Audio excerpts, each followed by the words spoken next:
మావోయిస్టులకు ఆశ్రయం కల్పించవద్దని మావోయిస్టుల సమాచారం అందించిన వారికి నగదు బహుమతి అందిస్తామని ఏటూరు నాగారం ఎస్ఐ తాజుద్దీన్ అన్నారు.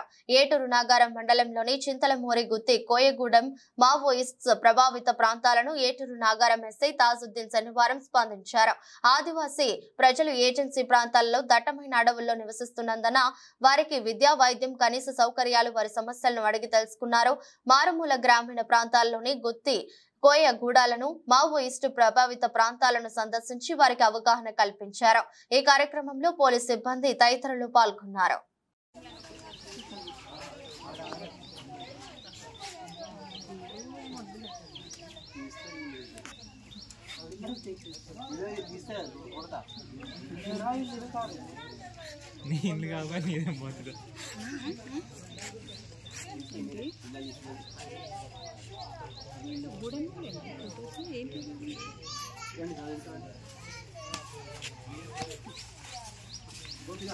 Sure.